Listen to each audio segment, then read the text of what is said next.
Olá, no Papo com o Editor dessa semana, o broadcast político entrevista a deputada federal Renata Abreu, que é presidente nacional do Podemos.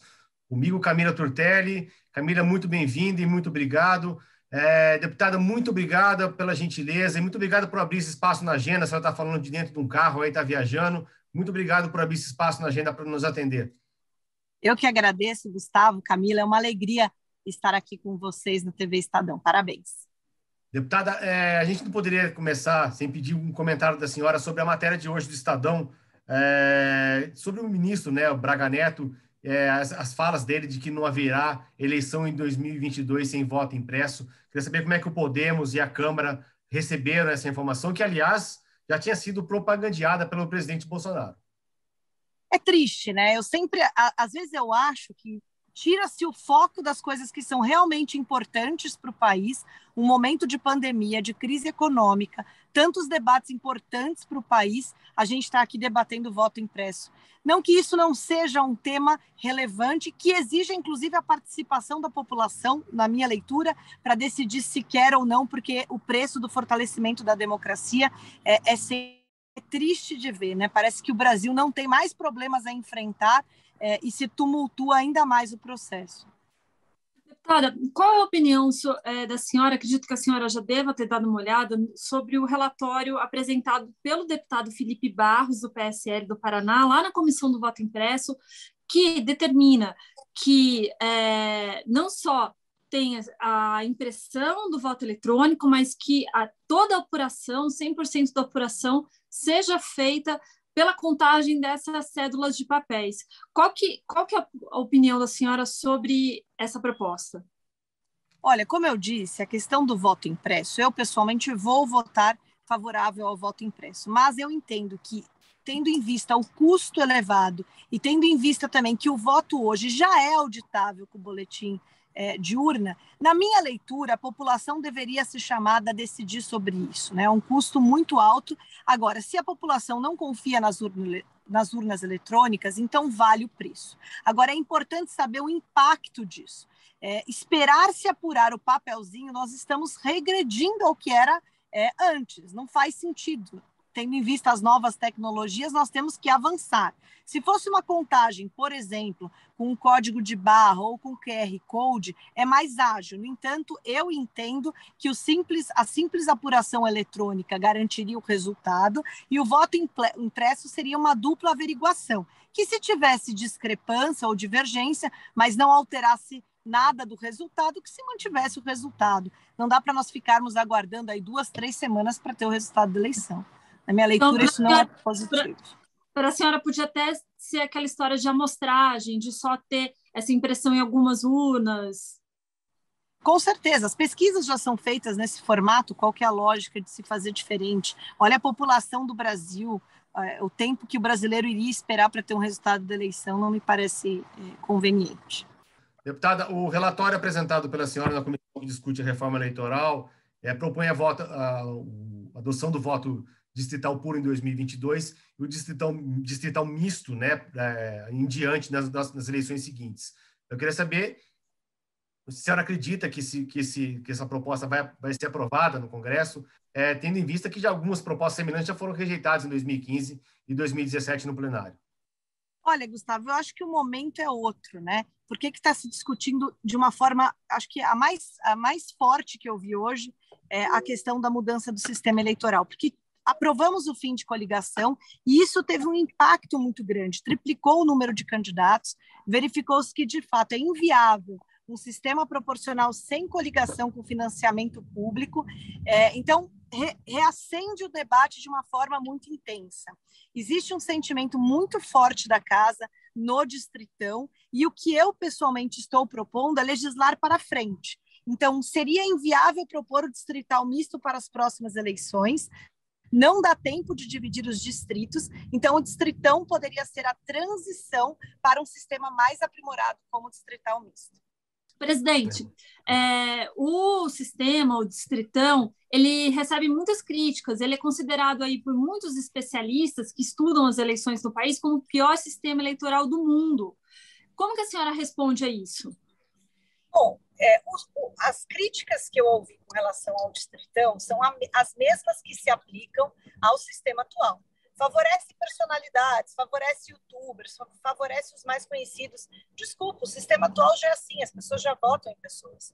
Com uma diferença, que as celebridades que têm muito voto, além de se elegerem, ainda carregam com ela uma série de pessoas com muito menos votos do que outros. Então, nós vimos aí, por exemplo, no caso do Enéas, elegeu o deputado federal com 200 votos na época, né? O próprio Tiririca. Wilson Barroso, né, deputado, que é hoje o presidente do Patriota, né, por acaso. Né? Exatamente. Então, assim, é necessário uma reflexão.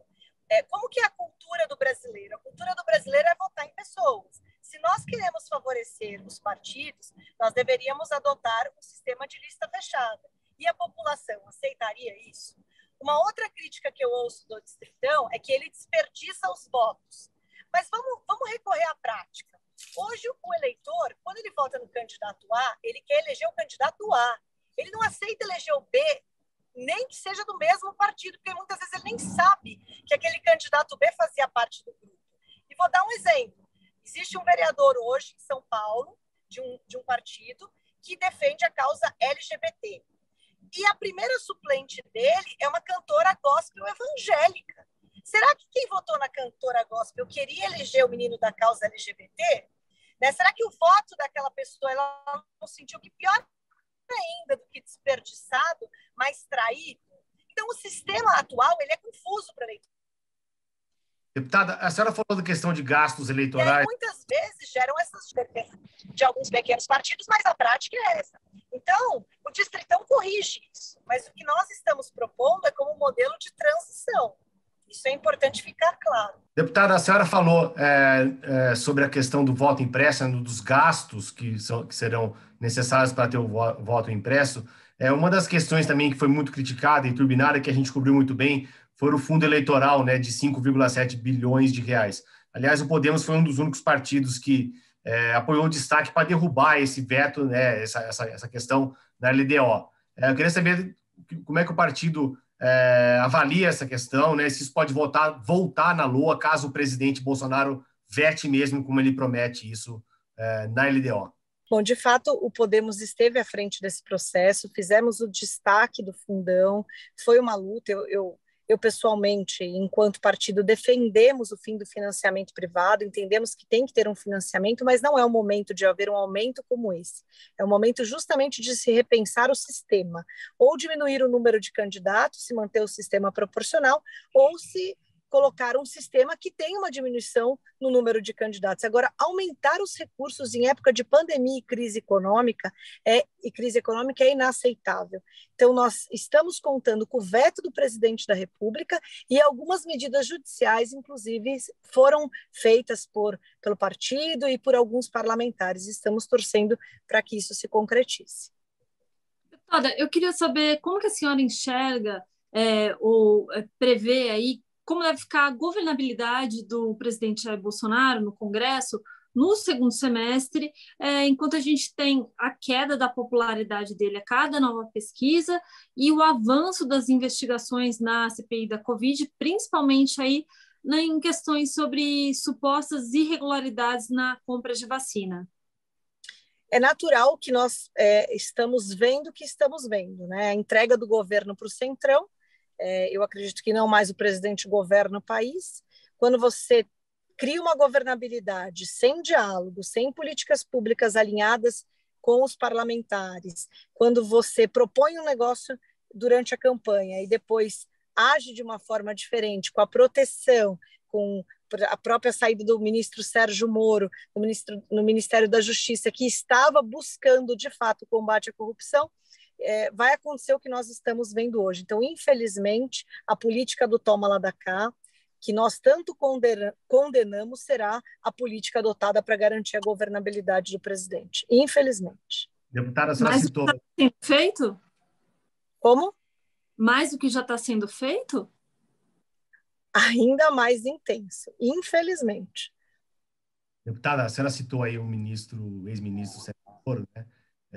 A deputada Janina Pascoal, de São Paulo, do PSL, defendeu em entrevista para a gente, algumas semanas, o nome do ministro Sérgio Moro como candidato e como a terceira via a Lula e Bolsonaro em 2022. o Podemos tem negociado e conversado com o ex-ministro para que ele seja candidato a presidente? Olha, Gustavo, eu acho que o clamor da população do combate à corrupção, do fim dos fins dos privilégios, ainda está muito presente no coração dos brasileiros. Vocês falaram agora mesmo da queda de popularidade do presidente Jair Bolsonaro, tendo em vista as últimas denúncias, inclusive de corrupção, que é uma bandeira que ele tanto pregou. Então, é natural que o ministro Sérgio Moro esteja sendo convocado pelas pessoas de bem, pelas pessoas que acreditam que o país tem que ser passado a limpo a cumprir essa missão. Ele está sendo convocado. E nós do Podemos temos isso como bandeira. Entendemos que a corrupção é muito mais do que um roubo do dinheiro público. Essas pessoas são assassinas, porque pessoas morrem nos postos de saúde porque esse dinheiro não tem que chegar. E o ministro Sérgio Moro, com toda a exposição que teve à frente do Ministério da Justiça, nunca encontraram uma vírgula de corrupção para falar dele, em toda a sua carreira. E ninguém foi mais perseguido do que ele, justamente para buscar um podre, para buscar algo ruim que ele tenha feito. Não encontraram. Então, se tem alguém que combate a corrupção de frente, é o ministro Sérgio Moro. E nós, obviamente, como muitos brasileiros, queremos que ele enfrente o sistema, não mais de fora para dentro, mas de dentro para fora. E o Podemos conversa com o Sérgio Moro oficialmente para que seja o candidato? Todos os players políticos estão buscando um caminho equilibrado de centro. Então, nós conversamos com ele, nós conversamos com os partidos, nós conversamos com o Mandetta, com o Eduardo Leite, enfim, com todos os players da política para buscar um caminho de equilíbrio para o país. Legal. Deputada Renata Abreu, eu queria agradecer muito a presença da senhora aqui no Papo com o Editor, uma entrevista inédita de dentro do carro, a gente teve uns problemas, mas conseguimos finalizar, e foi muito bom conversar com a senhora. Muito obrigado pela participação aqui, muito obrigado a Camila, que me acompanhou, muito obrigado ao Bruno, que está fazendo a nossa ponte aqui, e até a próxima semana com mais um Papo com o Editor no Broadcast Político. Muito obrigado, Gustavo, Camila, e a todos que fazem um trabalho lindo no jornal. Parabéns.